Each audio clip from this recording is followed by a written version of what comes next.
Amados irmãos, sejam muito bem-vindos à nossa Escola Bíblica Dominical. Mais uma vez, temos a oportunidade e o privilégio de viver esse encontro. E como você é bem-vindo para esse momento? Então eu quero, além de dar as boas-vindas, convidar você a pegar a sua Bíblia, abrir no capítulo 4 de Efésios. E antes disso, é claro, nós queremos orar e conversar com o nosso Deus sobre esse momento tão importante para a nossa vida. Soberano Deus, nosso eterno Pai, nós nos reunimos aqui através desses recursos, com esses conteúdos, diante da Tua Palavra, e pedimos, Senhor, o mover do Teu Espírito sobre nós, a Tua misericórdia em nossos corações e a iluminação do Teu Espírito para compreendermos a Tua poderosa Palavra. Pedimos que o Senhor fale conosco, para além das limitações e fraquezas do professor. É a nossa oração, em nome de Jesus. Amém. Como você tem acompanhado as lições da Escola Bíblica Dominical, devo lembrar que nós também temos estas lições no formato presencial. Então, você pode acompanhar bem de perto e tirando dúvidas com o professor no nosso espaço presencial, que é nas salas preparadas para o encontro dos alunos da Escola Bíblica Dominical Sinai. Quero convidar você, então, hoje, para voltar a sua atenção para o capítulo de número 4, que vai enfatizar a unidade da igreja.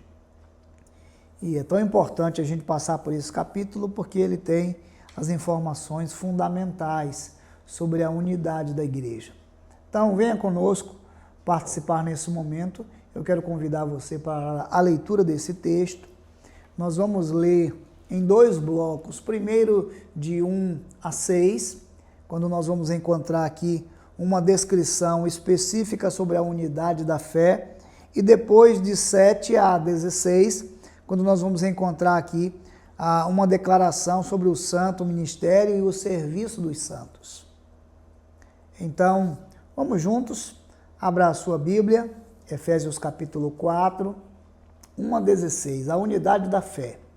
Rogo-vos, pois, eu, o prisioneiro do Senhor, que andeis de modo digno da vocação com que fostes chamados, com toda a humildade e mansidão, com longanimidade, suportando-vos uns aos outros em amor, esforçando-vos diligentemente por preservar a unidade do Espírito no vínculo da paz. Há somente um corpo e um Espírito, como também fostes chamados numa só esperança da vossa vocação. Há um só Senhor, uma só fé, um só batismo, um só Deus e Pai de todos, o qual é sobre todos, age por meio de todos e está em todos.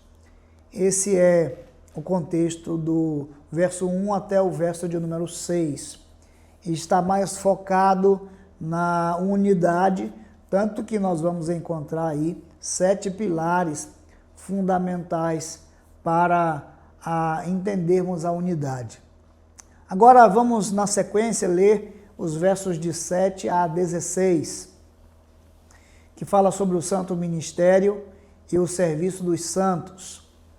Verso 7 diz assim: e a graça foi concedida a cada um de nós, segundo a proporção do dom de Cristo. Por isso diz, quando ele subiu às alturas, levou cativo o cativeiro e concedeu dons aos homens. Ora, que quer dizer subiu, senão que também havia descido até as regiões inferiores da terra? Aquele que desceu é também o mesmo que subiu acima de todos os céus, para encher todas as coisas.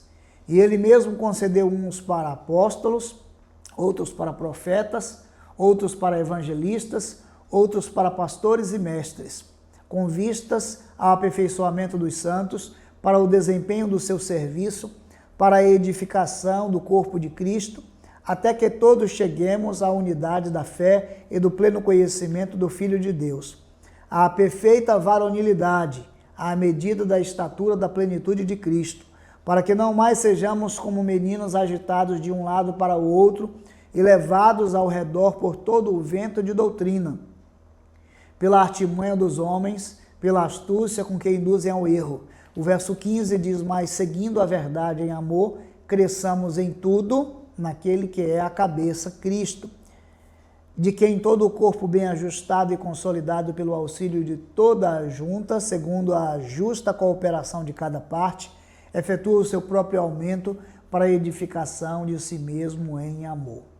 Como você pode ver, nós estamos diante de dois blocos de textos que estão dentro do contexto da carta que Paulo escreveu para os crentes de Éfeso, conforme já vimos anteriormente. E esta é uma carta que ele escreve estando na prisão, e ele se apresenta como um prisioneiro, e ele o faz com muita humildade, mas nesse conteúdo de sua carta, ele vai tratar temas tão importantes, e esse em especial é muito importante para a vida da igreja, que é a unidade da igreja. É o que nós encontramos aqui nesse capítulo, bem apresentado por Paulo, e eu quero convidar você para a gente passar aí pelas lições que podem ser aprendidas nos versos de 1 a 16, lembrando dos dois blocos de textos que nós dividimos aí, parte do capítulo 4, porque também a outra parte será estudada na lição posterior a essa, na lição de número 8. Quando nós pensamos sobre o esboço do capítulo 4 até o verso 16, você pode pensar em duas importantes divisões que está estruturado esse capítulo, pelo menos os versos de 1 a 16. Eu sei que você não vai esquecer. É primeiro importante lembrar que Paulo vai caracterizar a igreja como nova criação, aí no capítulo 4. Mas dois importantes blocos podem ser divididos aí do 1 até o 16. O primeiro bloco, do 1 ao 6, nós podemos pensar num esboço que fala sobre a unidade da igreja. E dos versos 7 a 16, a segunda parte desse esboço trata do unificador. Então, não é difícil você ler esse texto e marcar do 1 até o verso 6 a unidade da igreja, de um lado. E do verso 7 até o verso 16, o unificador da igreja. Estas coisas, elas se completam aqui. Então, repitam comigo: a unidade da igreja e o unificador da igreja. A unidade da igreja de 1 a 6 e o unificador da igreja dos versos 7 ao verso 16. Eu quero convidar você para caminharmos por essas duas abordagens nesta manhã e desejar que o Espírito de Deus traga luz e entendimento ao seu coração. Vamos primeiro tratar da unidade da igreja, nesse texto que nós acabamos de ler, os versos de 1 a 6. Fique atento, porque nós estamos no texto do capítulo 4 de Efésios, que tem um chamamento no seu início, aí no capítulo 4. Vejam, rogo-vos, pois, eu, o prisioneiro do Senhor. É um chamamento que Paulo faz para os crentes de Éfeso. E esse chamamento é muito especial, porque esse é um chamamento para viver uma vida de tal modo exemplar que o mundo não possa questionar ou negar que somos filhos de Deus, e isso é tão importante na fala de Paulo. O texto está assim: rogo-vos, pois, eu, o prisioneiro do Senhor, que andeis de modo digno da vocação com que fostes chamados. Esse texto que vai falar sobre a unidade começa com um chamamento. com um chamamento para viver de modo digno. Isso significa que muitas pessoas que foram chamados para o Evangelho podem não estar vivendo de modo digno do Evangelho. Podem não estar vivendo do modo digno com que foram chamados. Então essa é a grande convocação que nós encontramos nesse texto. E é tão importante porque as qualidades do verso 2, elas são imprescindíveis para atender a esse chamamento. Quais são então as qualidades que aparecem no verso 2? Veja, acompanhe com muita calma. Do verso 1 ao 6, nós estamos falando sobre a unidade da igreja, o primeiro grande bloco no capítulo 4. Dos versos 7 a 16, o unificador da igreja, o segundo grande bloco. Nesse primeiro bloco, a unidade da igreja, Paulo faz um chamamento. E nesse chamamento ele apresenta 4 qualidades que são essenciais e imprescindíveis e que aparecem no verso 2. Veja, com toda a humildade e mansidão, com longanimidade, suportando-vos uns aos outros em amor, esforçando-vos diligentemente por preservar a unidade do Espírito no vínculo da paz. Nós encontramos aqui cinco qualidades que devem acompanhar esse chamamento. Veja, a primeira qualidade é a humildade. Somos chamados para viver de modo digno, mas ele diz, tem que ter humildade para atender esse chamado. Tem que ter humildade para viver de modo digno do Evangelho. Não é com soberba, não é com presunção, mas é com humildade. É bem interessante lembrar que a mensagem de Jesus no Novo Testamento é bem-aventurados humildes. Bem-aventurados os humildes de espírito, porque deles é o reino dos céus. Assim encontramos na palavra do nosso Deus. Então veja, a primeira qualidade é a humildade, a segunda é a mansidão. É tão importante essa qualidade porque diz respeito a um espírito manso. Diz respeito a uma condição de equilíbrio e mansidão tal que caracterizam a vida daqueles que foram chamados para viver uma santa vocação. Terceiro, ele usa a expressão longanimidade, que é ânimo longo, que é a capacidade de dilatar o seu ânimo mesmo diante das situações mais difíceis, que é o que nós podemos pensar como resiliência. Entende? A capacidade de ser esticado sem romper, sem rigidez. Percebam que no chamamento para vivermos uma vida de acordo com a vocação com que fomos chamados, Paulo traz à evidência essas 5 características. E nós vimos 3 aqui, a humildade, a mansidão, veja, a longanimidade. A quarta, suportando-vos uns aos outros em amor. E a quinta, esforçando-se para preservar a unidade do Espírito no vínculo da paz. Essas 5 qualidades são importantíssimas na vida daqueles que, como Paulo, foram chamados para viver uma vida de tal modo exemplar que o mundo não possa negar que somos filhos de Deus. Esse texto fala sobre suportar uns aos outros. Isso significa que nós, muitas vezes, temos que lidar com o outro, não do ponto de vista de tranquilidade, mas muitas vezes é uma atitude suportável, como quem suporta cargas, como quem suporta dificuldades. E é claro, essa última qualidade que ele mencionou é esforçando-vos diligentemente.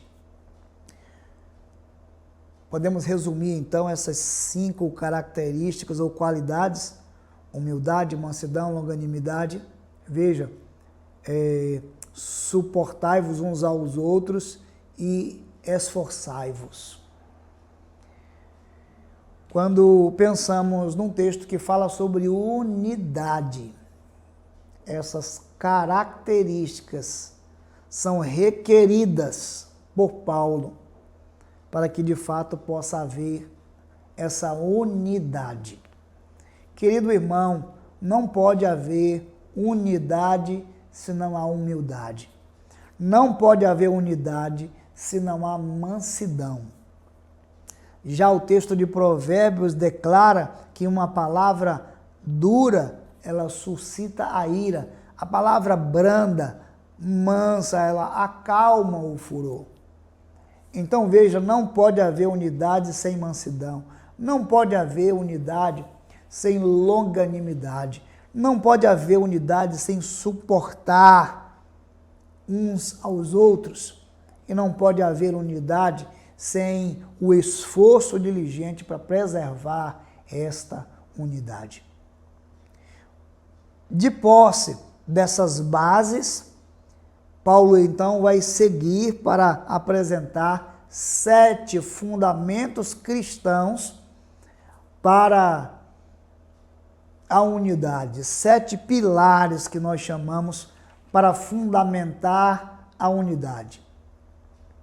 De posse, vejam, dessas qualidades que nós acabamos de ver. Então, quais são os 7 pilares? Primeiro, um só corpo. Segundo, um só espírito. Terceiro, uma só esperança. Quarto, um só Senhor. Quinto, uma só fé. Sexto, um só batismo. E sétimo, um só Deus e Pai de todos.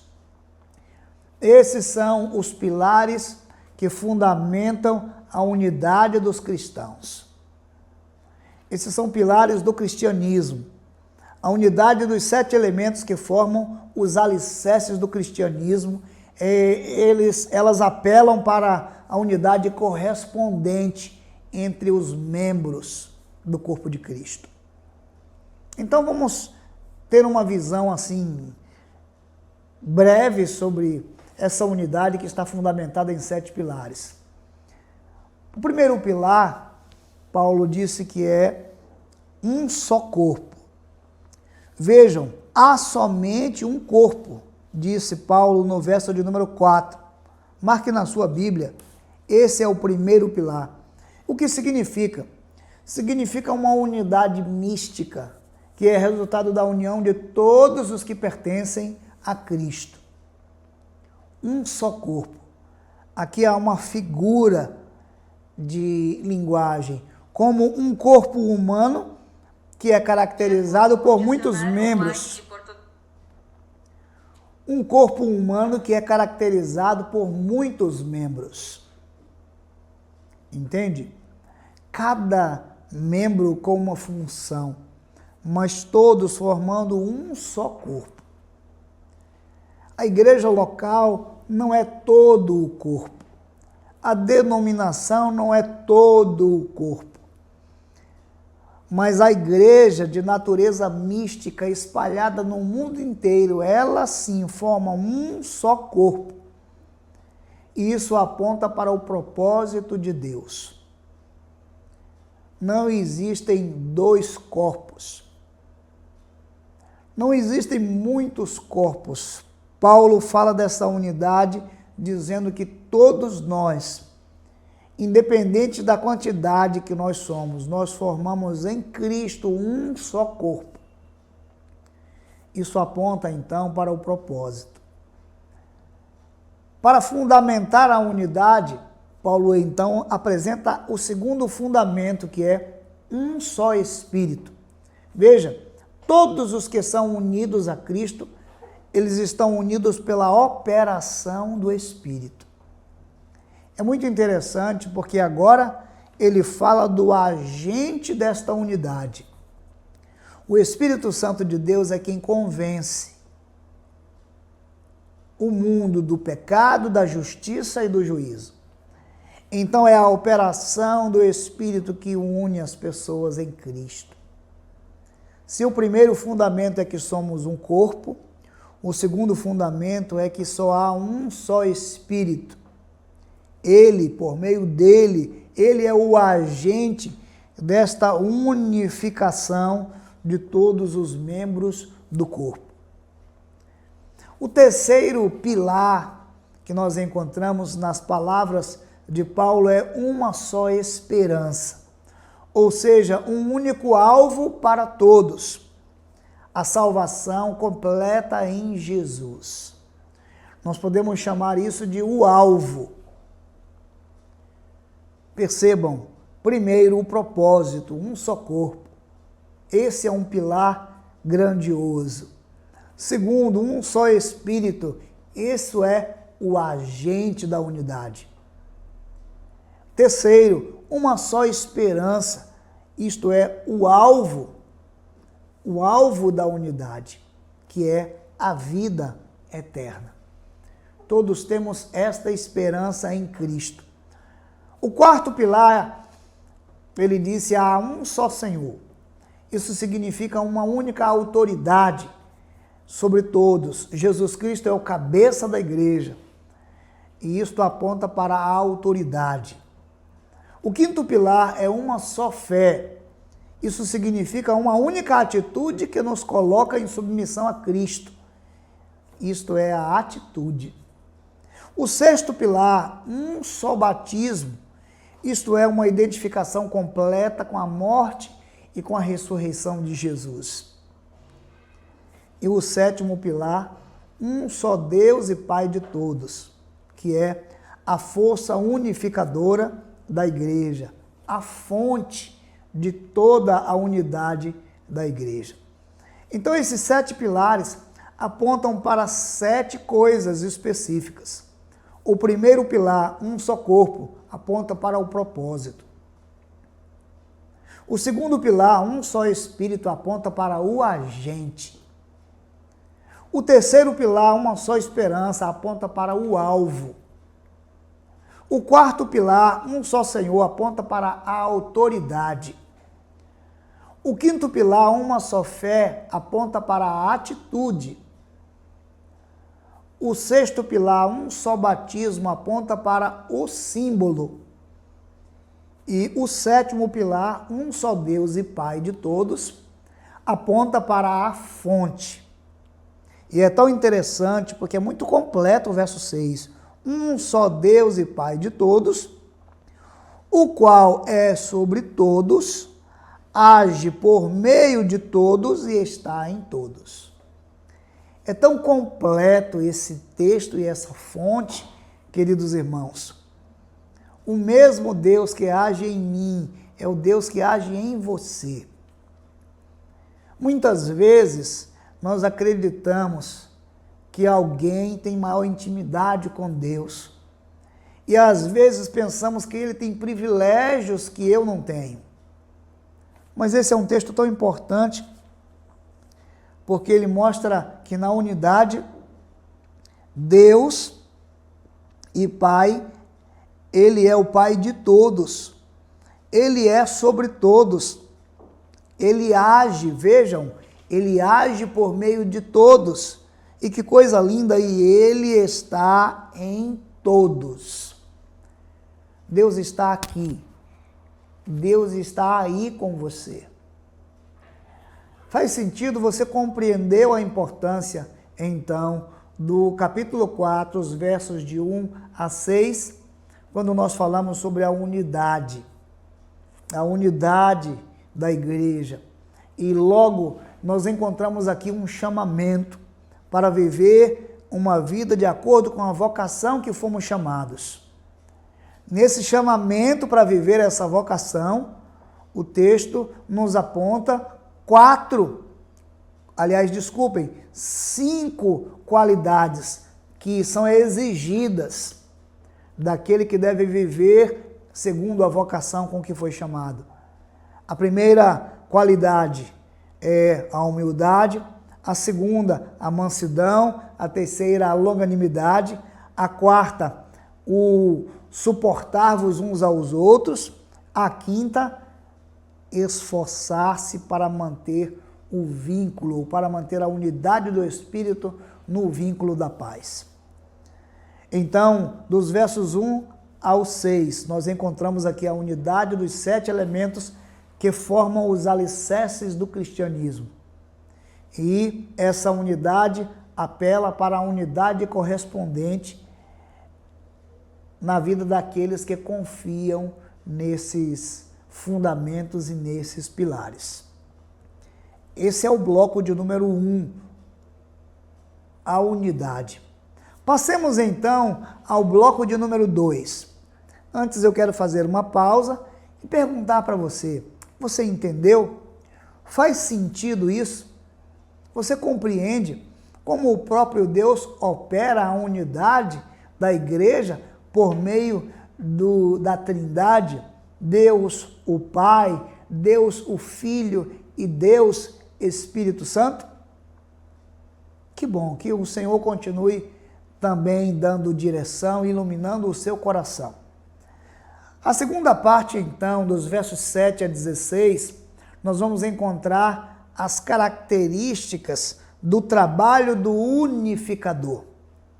O unificador é Deus, Deus em sua trindade, Deus Pai, Deus Filho e Espírito Santo. Agora, ele vai manifestar, vamos dizer, a sua vontade por meio de duas coisas importantes. Então, do verso 7 ao 16, nós vamos dividir aqui esta identificação do unificador com 2 blocos. O primeiro, seus dons ao crente. E o segundo, suas metas para o crente. Veja que o unificador, ele age aqui para conceder dons aos crentes. Acompanhe comigo o que diz o texto. E a graça, verso 7, foi concedida a cada um de nós, segundo a proporção do dom de Cristo. Pois diz, quando ele subiu às alturas, levou cativo o cativeiro e concedeu dons aos homens. Ora, que quer dizer subiu, senão também que havia descido até as regiões inferiores da terra? Ou seja, na morte de Jesus, a palavra de Deus descreve que ele desceu às regiões mais baixas da terra. E é por isso que a palavra de Deus declara que ele tem as chaves da morte e do inferno em suas mãos. Por isso o texto diz que ele subiu depois de ter descido. E não haveria sentido subir se não tivesse descido. Mas ele levou cativo o cativeiro. Isto diz respeito à chave da morte e do inferno. E compreenda, e deu dons aos homens.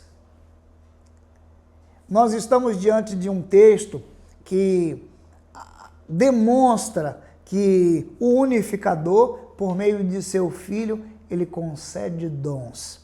Ele não vende, ele entrega, ele concede. Então, diz o texto que ele concedeu a cada um. A graça foi concedida a cada um de nós, segundo a proporção do dom de Cristo. Cada um. O que significa que todo membro tem uma função. E esta é a grande lição, uma função a desempenhar para o bem do corpo de Cristo, para o bem da unidade. Assim como olhamos para a unidade com o fundamento em 7 pilares, agora devemos olhar para o trabalho do unificador, e o trabalho do unificador descrito nesse texto é conceder dons, conceder graça especial para que cada um coopere para o bom funcionamento do corpo. Isto quer dizer que eu e você somos chamados por Deus para viver de acordo com a vocação com que fomos chamados. Isso quer dizer que eu e você devemos ter as 5 qualidades que esse texto exige para manter a unidade, para zelar pela unidade. Isso quer dizer que nós devemos, então, nos aperceber de nossa responsabilidade dada por Deus, e por isso Deus concede dons aos homens. Toda responsabilidade e poder aqui nesse texto são recebidos de Cristo, que concede dons à igreja para o seu aperfeiçoamento. Assim sendo, vamos encontrar aqui pelo menos 4 dons que foram listados. A lista dos dons que aparece no Novo Testamento, ela é muito maior, mas especialmente em Efésios nós vamos encontrar apenas 4 dons. Então ele diz que a uns ele deu o dom do apostolado. Os apóstolos tinham autoridade sobre toda a igreja. Os apóstolos tinham 2 importantes características. Eles eram testemunhas da ressurreição. E ao mesmo tempo eles tinham sido enviados a proclamar o reino de Deus. Isto fazia daqueles que estiveram no período com Jesus apóstolos oficiais da igreja. Por isso, o Senhor concedeu dons. A uns deu o dom do apostolado. Segundo, o dom da profecia. Aqui nós estamos tratando da missão dos profetas, mais que predizer o futuro, era expressar a vontade de Deus para o presente. E é interessante porque ao expressar a vontade de Deus para o presente, isso necessariamente era também uma forma de predizer o futuro, uma vez que as pessoas que não obedecessem à voz de Deus teriam que enfrentar as consequências de sua desobediência. A uns deu o dom do apostolado, a outros deu o dom de profeta, a outros deu o dom de evangelistas, o dom de evangelismo. O texto diz que os evangelistas, eles eram pessoas mais diferentes dos apóstolos, eles não tinham a mesma autoridade que os apóstolos e nem os profetas, mas eram como missionários. Os evangelistas eram portadores das boas novas. Eles não possuíam esse prestígio e essa autoridade dos apóstolos, enviados diretamente pelo Senhor, e também não possuíam a influência dos profetas, mas eram os missionários de batalha na igreja, os missionários de cidade em cidade, de lugares em lugares, os portadores da mensagem das boas novas, de maneira simples, boas novas ao mundo, e um mundo que jamais tinha ouvido falar de Jesus. Então, em toda parte, quando a igreja se expandiu, não eram todos apóstolos, não eram todos profetas, mas eram centenas de milhares de evangelistas que iam anunciando as boas novas. Talvez você diga assim: eu não sou um profeta, eu não sou um apóstolo. Mas você pode dizer: eu sou um evangelista, porque de lugar em lugar você tem a oportunidade de anunciar as boas novas, e isso é um dom dado por Deus. O último dos dons mencionado aqui é pastores e mestres. Veja que é tão diferente nesse contexto, porque em certo sentido eles tinham a tarefa mais importante, exatamente porque em toda a igreja eles não eram ambulantes. Eles de fato precisavam fixar o cuidado com um determinado grupo, e por isso os pastores aqui representam aqueles que precisavam desenvolver um ministério permanente em um determinado lugar. E aí nós podemos olhar para diversas figuras no Novo Testamento que vão exercer essa posição.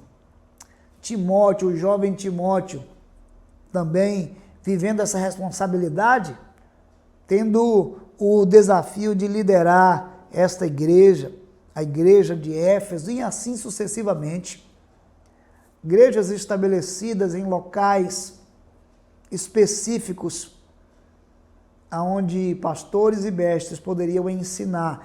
E aqui com uma missão tripla que eles deveriam desempenhar.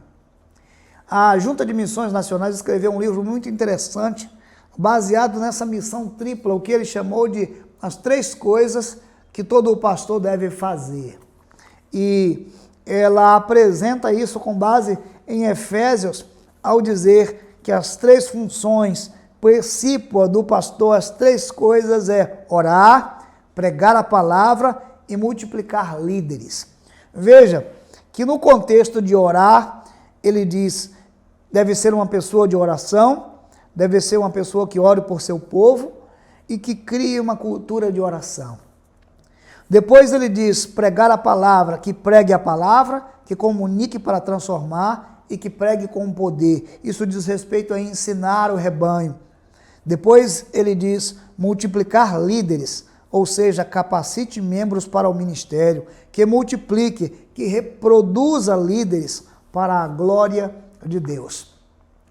Então percebam que o unificador, de acordo com esse texto, ele veio e ele concedeu dons que permitem, que cooperam, que contribuem para que a unidade da igreja aconteça, dando dons de serviço, dons de apostolado, de profecia, de evangelismo, de pastores e mestres. Essa é a primeira parte do trabalho do unificador. Mas qual a segunda, pastor? São as metas do unificador, ou seja, por que razão, com qual propósito o Senhor concedeu dons à igreja?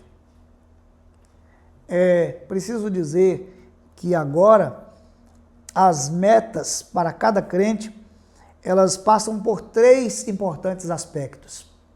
Acompanhe comigo. O primeiro aspecto é que eles sejam equipados. Que eles sejam equipados. Veja, com vistas ao aperfeiçoamento dos santos, para o desempenho do seu serviço, para a edificação do corpo de Cristo, para sermos um só corpo, para vivermos toda essa experiência maravilhosa de estarmos unidos por um só Espírito, crendo e vivendo uma só esperança, tendo um só Senhor, vivendo uma só fé, um só batismo e um só Deus e Pai de todos. Deus concedeu dons. E esses dons, eles têm um objetivo, que os crentes sejam equipados. O que significa ser equipados? São os recursos que precisamos para o desenvolvimento. Entende? Uma pessoa, veja, numa selva, uma pessoa que está num lugar deserto, ela está pouco equipada. Veja, as cidades da zona rural, elas estão pouco equipadas para atendimento médico. As escolas de zona rural muitas vezes estão pouco equipadas. As escolas dentro de aldeias indígenas no Brasil, de lugares ermos, elas contam com poucos equipamentos, ou seja, poucos recursos para o desenvolvimento pleno de seu propósito. Não, na igreja, o Senhor permite que através dos dons a igreja esteja equipada para o desenvolvimento pleno. Esta é uma das metas. A segunda, que eles sejam não apenas equipados, mas que sejam maduros. Então diz o texto no verso 13, até que todos cheguemos à unidade da fé e do pleno conhecimento do Filho de Deus, à perfeita varonilidade, à medida da estatura da plenitude de Cristo. É importante lembrar que o propósito é a maturidade.